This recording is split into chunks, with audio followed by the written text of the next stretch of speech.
The visual that you have seen is the latest interceptor at work in the Klang River. The interceptor works in a way that it, well, as the name suggests, intercepts and then captures the trash so that at least some of them do not end up in the ocean, and in this case, the Straits of Malacca. And joining me today is, I'm really excited to have the founder and CEO of the Ocean Cleanup, which are the people behind the Interceptor, with me today, Boyan Slat. Thank you so much for making time for this, and welcome back to Malaysia. Thank you, pleasure to be here. I think the last time we met, it was in 2019, end of 2019. That's when the first Interceptor went into the waters. That's right. So much has happened. Yeah. And today you get to see your new baby, the 005. Yeah. How does that feel? That's great to see. It's it's great to be back here, to see the River Klang. And indeed, Interceptor 5 is the first one of the new generation, the new design, and I hadn't seen that in reality yet. So I've just seen the technical drawings back in the office. So seeing it here, catching plastic is very satisfying. How much has changed over the past 2 years for you and the ocean cleanup? Of course, the pandemic has hampered a lot of our plans, and for the ocean cleanup, how has that changed? Yeah, well, so definitely the pandemic slowed us down. When we unveiled the whole river project in 2019 and we deployed here, we were excited to go and deploy in lots of rivers very quickly, and we had packed our suitcases to travel all these places. But then of course the pandemic hit and we couldn't travel. It was just much harder to build relationships, within countries. So we couldn't do as many deployments as we wanted to. Of course, we kept cleaning, so now in total we've cleaned about 1.5 million kilos of trash. Now with the pandemic almost over, we are very excited to ramp up and do a lot more deployments in the years to come. But the Interceptor was running even throughout the pandemic. It was, yeah. Yeah. So I want to talk about the 002, which was the first that was put in Malaysian rivers, which is the Klang River. How has it been, and how has it lived up to your expectations, and what kind of metrics do you use to evaluate whether it has done its job well? Yeah. So ultimately what we want is basically we want to see dirty rivers coming in and clean rivers coming out. Our mission is to rid the world's oceans of plastic, and we can only be successful if we stop the plastic in these rivers, because the rivers, they are the ones taking the plastic to the ocean. Of course we've done, so Interceptor 2 has been our champion so far. It's been the top scorer, so it's been operating very well. But of course we do still see trash going to the ocean, so that's why we decided to put a second interceptor in, and now we're also working on a bigger plan to see, together with the log booms that are already there and these two interceptors, how can we completely take off this river. Okay, I want to get to the 005, the second interceptor, in a second. Yeah. Of course, you mentioned that what you're doing is really solving or trying to solve one piece of the puzzle, because reducing plastic pollution, and it starts with people, and people are still throwing trash into the river, into the ocean. Let's talk about plastic usage. Of course, has skyrocketed during the pandemic. PPEs and whatnot. Has the pandemic made a huge impact in your operations and in terms of the rubbish that you've collected via the Interceptor? Yeah, I don't know. I think people talk a lot about the masks and the protective equipment, but we do see it in the environment. We do see the masks floating by, but I think it's still quite a small percentage. It's still mostly the consumer waste. It's mostly the bottles, the bags, packaging. I think that's still the bulk of it. So I wouldn't say the amount of trash in the rivers is so much higher than it used to be. Okay. What about the Klang River? 2 years ago, 2 years from now, have you seen any improvements? Yeah, so of course, I think in terms of what's flowing in, it looks pretty similar to last time, but yeah, we also visited the mouth of the river, and there you see a big difference, right? So in terms of what's flowing out to the ocean, the operation of, again, our local partner here, with the interceptors and the log booms, I think a big chunk is being captured. But yeah, as I said, not everything yet. So So we want to do more because, again, I think this river can be an example to the whole world of what we need to do with plastic. I've seen some really interesting stuff getting pulled up to the conveyor belt. I was wondering, like, what are some of the ones that stood out to you? Well, like every time you just look at the conveyor belt, it's kind of fun because it's a surprise of what's coming up next. Yeah. So some weird things. I mean, we see quite a lot of motorcycle helmets, which is strange. We see, well, of course, a lot of packaging, a lot of bottles. Last time I was here, like a giant teddy bear came by. I saw that. And we brought that up. So that's now our official mascot. So in our office in the Netherlands, we have this big teddy bear. We call it Klang the bear, and that's our OceanClear's mascot now. So yeah, it's always a surprise to see what's coming up. It's so fascinating. You guys should do a live stream on it. I'm sure we will at some point. Yeah. Our current deployments are concentrated in Southeast Asia and Central America. But the next few years, we're just going to focus on 2 countries, Indonesia and Malaysia, because we have such good relationships here. The Interceptors are built in Malaysia, which is really cool. So we're going to see a lot more Interceptors coming to the rivers of Malaysia. Well, let's talk about that. Locally built in Malaysia, this is something new. The last time we met, I think it was true. It was brought over from a different country. How did that partnership came about, and how do you think this will help speed up the deployment and also reduce the cost, if you can share that? No, sure. So actually we just did we just asked many companies, like, okay, make your proposal. Like, if you want to make your Interceptors, give us a proposal and we'll look at it.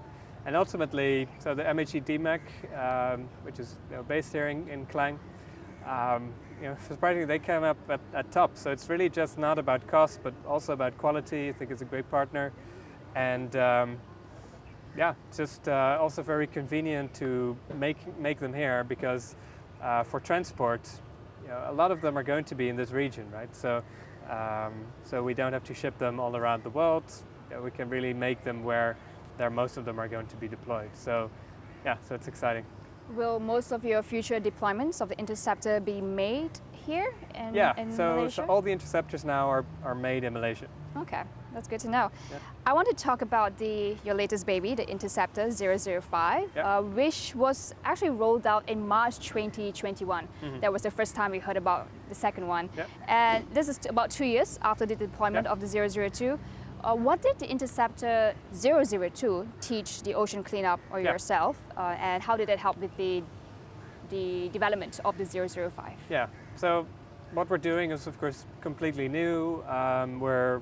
We're learning by doing, and every time we do a new deployment, we learn so much. So, for example, with 002, the conveyor belt that takes up the trash, sometimes we found that it would clog.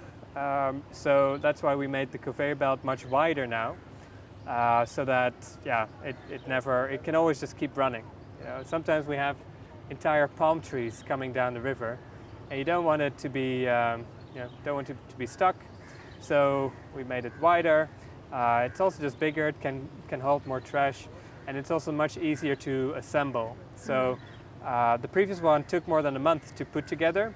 And the new ones, you can put it together in just a few days. It's really quick. So that should also help us to roll out Interceptors at a much higher pace.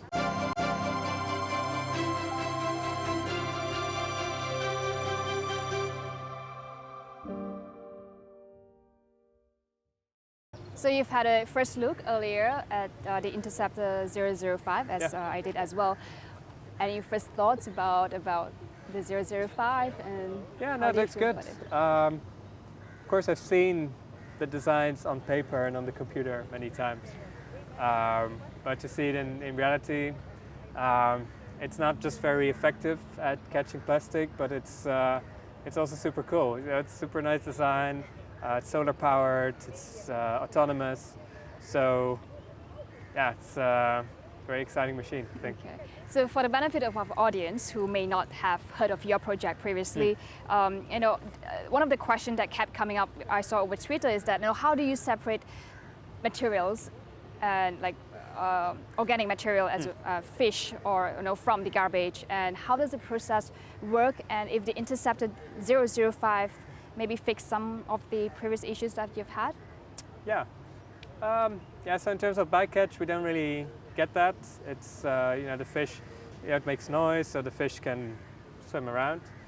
Of course, we do get organic matter like leaves or tree trunks, branches, with the plastic.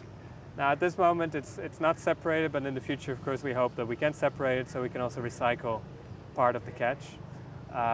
But yeah, now everything is managed like in the waste management together. Okay, and the waste management is in Malaysia. It is handled by your partner here, which That's is right. this Yeah. Selangor Maritime Gateway. Talk Correct. to us about that partnership and how has it changed, or are there plans to roll out more in Malaysia? Yeah, no, definitely. So our partnership with the local operator LSB, so in this Selangor Maritime Gateway project, has been really powerful. They have done a great job already in this river, and yeah, we look forward to work together to do a lot more here. Of course, for the River Klang, our job is not done yet. There's still a lot of trash going to the ocean, so we need to do more. We're ready to help, but at the same time, yeah, we also look forward to work together on other rivers in Malaysia. So we're now looking at some rivers that are more north of Selangor, like the sort of Butterworth area. Separately, we're also looking at rivers in the Johor state now. Tebrau River, for example, is one of them. So yeah, it's Malaysia. We love Malaysia. It's a beautiful country. We need to keep it clean. And that's why we're going to see a lot more interceptors here. And we love to have you here. Thank you. The last time when we spoke, we talked about one of the reasons why you picked Klang River, because it is one of the most polluted rivers in the world, top 50, unfortunately. Has that changed? Has our standing changed because of what you have done here? Yeah, well, it's too early to give like a real number, but definitely it has improved. I'm sure it's lower in the ranking now. And yeah, I think originally Klang was really an example of like, okay, this is really, really polluted. I hope that, you know, very soon we can use Klang as an example for the whole world about how you can, you know, solve problems, how you can, you know, turn even one of the dirtiest rivers in the world in one of the cleanest rivers in the world. Okay. How do you select the rivers, the partnership? Do you look at the location, the rivers, the people? Yeah. What goes into your mind when you think about partnership, rolling out something like that? Oh, it's many things. It's like the technical fit. Can we do it? Can we do a good job here? It's of course the level of pollution, but perhaps most importantly, it's about having, you know, the good local support, you know, the government support, you know, the local people. You know, do they want our help or not? And of course, having an operator locally, a partner that can actually run the machine, and yeah, all these things combined. I mean, we can't do this alone. We need you know, the local help to make projects happen. Okay. I want to go back to talking about the Interceptor 005. It is sponsored by Coldplay. That's right, yeah. Very exciting. How did Coldplay get on board? Did you contact them? Did they reach out? We were introduced by a mutual friend a few years ago, and yeah, I think they're great supporters of the mission. And they asked me, hey, can we do anything? Can we help? And I said, yeah. Would you like to sponsor an Interceptor? And they said, yeah, sure. So that's, of course, helps a lot with the visibility too. Yeah, probably Interceptor 5 is the most famous interceptor now, thanks to their help. So yeah, it's quite cool that they're involved. The Interceptor 5 is also known as the Neon Moon 1, which Yeah. could probably be the next song of Coldplay. No. Okay. I think it is already a song. It is a song? Yeah, of the new album. Oh, clearly Yeah. I'm not big enough of a fan, but if Coldplay ever makes its way to Malaysia, certainly first to get my tickets. Yeah. Of course, when this news first came out, it was March last year, and many of us were left wondering, why did Coldplay feel the need to help Malaysia's river, given that they have not even been here before? Is that a conversation that came out at some point? Well, I know they love the region, and yeah, I'll definitely pass on the message that they should come here. They definitely should. Yeah. Okay, so will there be a Neon Moon too, or is that in the works elsewhere, not just in Malaysia? There'll probably be a Neon Moon too. Yeah, we've talked about this before.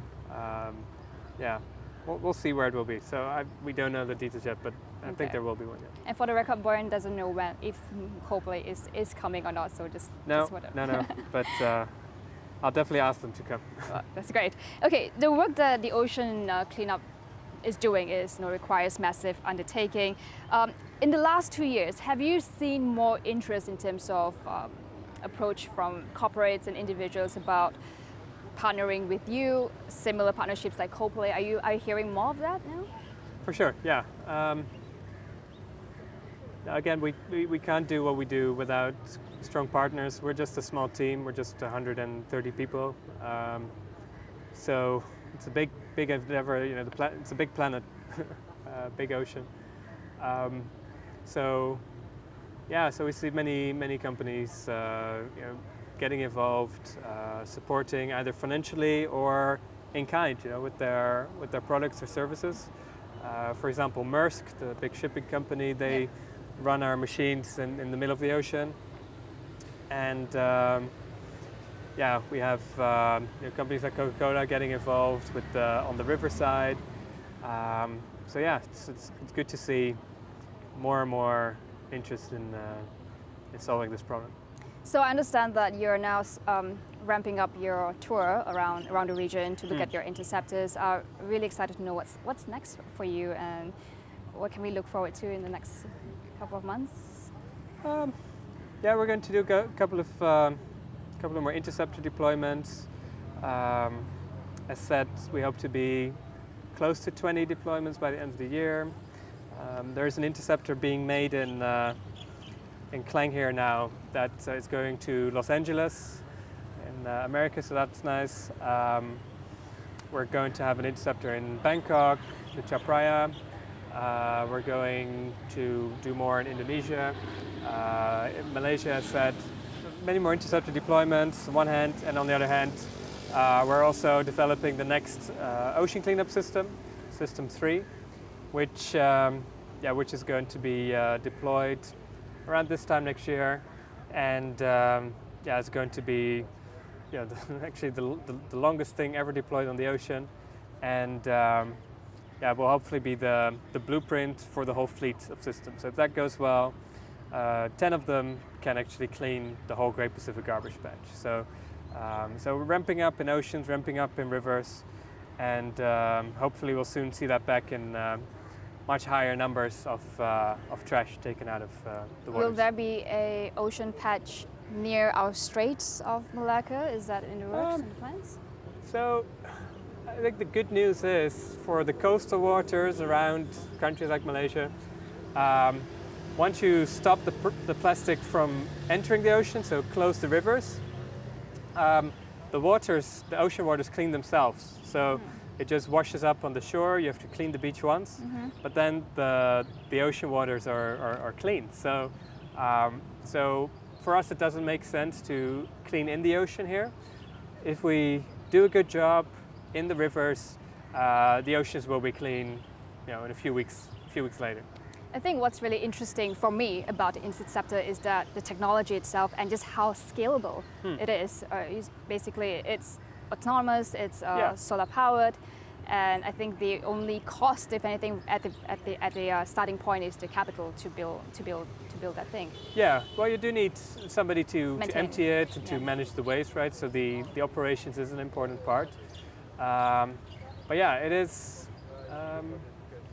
It's quite a scalable operation. I agree. Okay.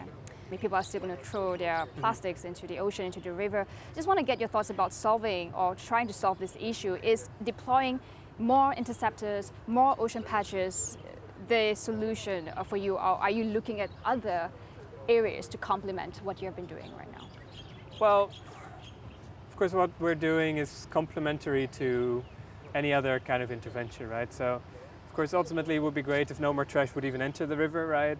I think that will take better waste infrastructure, better collection, better legislation. But that's not where our expertise lies. We're good at just cleaning, and I think the advantage of that is that it's also very quick, right? So by deploying now, we can buy governments the time to then also work on these other upstream things. And what we hope, and actually what we see in other countries too, is that once there is an interceptor, the visibility of the problem becomes much bigger, and there's going to be a lot more attention, a lot more interest in fixing these other things as well. So it's not doing one or the other, it's really doing all of the above, do everything. And but yeah, if we really want to have a clean oceans around Malaysia quickly, we need a lot more interceptors in the next few years. Okay, all right. Thank you so much, Boyan, for spending some time with it, and best of luck with your plans. Thank you.